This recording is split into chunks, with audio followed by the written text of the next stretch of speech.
என் தேவனே, என் தேவனே, ஏன் என்னை கைவிட்டீர்?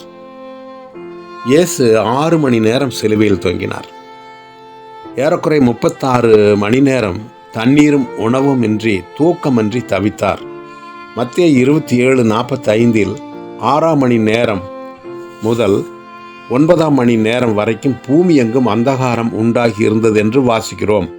சங்கீதம் 18:11 வேதம் சொல்லுகிறது, இருளை தமக்கு மறைவிடமாக்கினார், கரும்புணல்களையும் ஆகாயத்து கார்மேகங்களையும் தம்மை சூழ கூடாரமாக்கினார். முக்கியமான நேரங்களிலெல்லாம் பிதா காரிருளில்தான் பூமிக்கு இறங்கி வந்தார் என்று வேதத்தில் அநேக இடங்களில் வாசிக்க முடியும். இயேசு யோர்தான் ஆற்றில் ஞானஸ்நானம் பெற்று கரையேறும் போது மேகத்தில் பிதா இறங்கி வந்து, இவர் என்னுடைய நேசகுமாரன், இவரில் பிரியமாயிருக்கிறேன் என்று கூறினார். மத்தேயு 17:5 மறுரூபமலையில் இயேசு மறுரூபமான போது கார்மேகத்தில் பிதா இறங்கி வந்து, இவர் என்னுடைய நேசகுமாரன், இவரில் பிரியமாயிருக்கிறேன், இவருக்கு செவி கொடுங்கள் என்றார். இப்பொழுது இயேசு சிலுவையில் தம்மையே பலியாக ஒப்பு கொடுத்தார். பலியை அங்கீகரிக்கவும் இயேசுவின் இரத்தத்தினாலே மனுஷனுக்கும் தேவனுக்கும் இடையே புதிய உடன்படிக்கையை செய்யவும் மனிதனுக்கு பாவ பரிகாரம் செய்யவும் இறங்கி இருந்தார். ஆகவேதான் 3 மணி நேரம் பூமி எங்கும் இருள் சூழ்ந்திருந்தது. ஏசாயா 66:1 வானம் எனக்கு சிங்காசனம், பூமி எனக்கு பாதப்படி என்று கர்த்தர் சொல்லுகிறார். பிதாவின் பாதப்படியில் இயேசுவின் இரத்தம் சிலுவையின் வழியாக ஊற்றப்பட்டது. இரத்தம் தோய்ந்த கைகளை பிதாவுக்கு நேராக நீட்டி மனித குலத்தின் பாவத்தின் தோஷத்தை கழித்து போடும்படிக்கு என்னுடைய இரத்தத்தையே பரிகாரமாக செலுத்துகிறேன், இந்த மக்களை மன்னித்து விடுங்கள் என்று ஏறெடுத்த இயேசுவின் ஜெபத்தை பிதா ஏற்றுக்கொண்டார். தீர்க்கதரிசிகள் மூலமாக உரைக்கப்பட்ட தீர்க்க தரிசனங்கள் வார்த்தைகள் நிறைவேற்றப்படவும் மனித குலத்திற்கு தேவ நீதியை விளங்க பண்ணுகிறதற்கும் இறங்கி வந்தார். எசேக்கியேல் 37:26 ஆகிய வசனங்களில் பிதா புதிய உடன்படிக்கையின் அம்சங்களை சொன்னார்.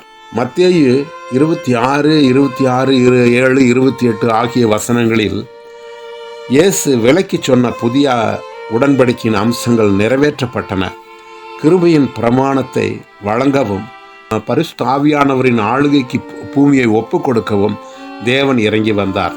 மனிதரின் பாவங்கள், சாபங்கள், அக்கிரமங்கள், நோய்கள், பலவீனங்கள் இயேசுவின் மேல் சுமத்தப்பட்டன. பரிசுத்தர் பாவியாக ஆக்கப்பட்டார். 1 யோவான் 2:2 நம்முடைய பாவங்கள் மட்டுமல்ல, சர்வலோகத்தின் பாவங்களை நிவர்த்தி செய்கிற பலியானார். ஏசாயா 53ஆம் அதிகாரத்தை வாசியுங்கள். நமக்கு சமாதானத்தை கொடுக்கும்படியான கட்டளை இயேசுவுக்கு கொடுக்கப்பட்டது. ஏசாயா 53:6 கர்த்தரோ நம் எல்லாருடைய பாவத்தையும் அக்கிரமத்தையும் அவர் மேல் விழப்பண்ணினார் என்று நம்ம வாசிக்கிறோம். அடுத்த வினாடியே அந்தகாரம் இயேசுவுக்கு காரிருளாய் மாறியது. மரண இருள் அவரை மூடியது. இயேசு தவித்தார், தடுமாறினார், திகைத்து போனார். மரண இருளின் பள்ளத்தாக்கில் நடந்து போகும் அனுபவம் ஏற்பட்டது. சற்று நேரத்துக்கு முன்புதான் இயேசுவின் தாயாரும் அன்பான சீஷனும் கடந்து போனார்கள். ஒன்றாக உண்டு உறங்கி வந்த சீஷர்கள், தம்மிடத்தில் நன்மை பெற்ற மக்கள் எல்லாரும் காணாமல் போய்விட்டார்கள். தேவதூதர்களும் மறைந்து போனார்கள். தமக்கு எல்லாமே பிதாதான் என்றிருந்தவருக்கு பிதாவின் முகமும் மறைக்கப்பட்டது. பிதாவும் கைவிட்டார். தேவகுமாரன் என்பதே மறந்து போனது. சாதாரண மனிதன் கதறுவது போல் கதறினார். 9ஆம் மணி வேளையில் இயேசு, என் தேவனே, என் தேவனே, ஏன் என்னை கைவிட்டீர் என்று கதறினார்.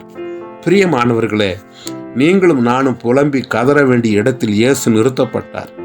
நம்முடைய ஆத்ம மீட்புக்காக தம்முடைய ஆத்மாவை மரணத்தில் ஊற்றினார் என்று வேதம் சொல்லுகிறது.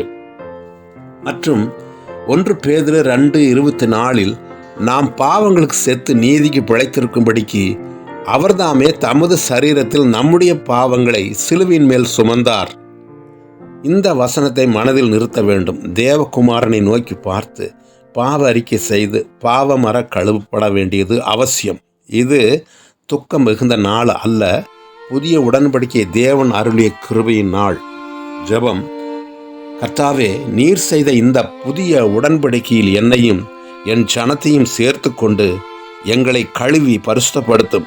இந்த ஒரு முறை மன்னித்து எங்களை நினைத்தருளும். ஆமேன்.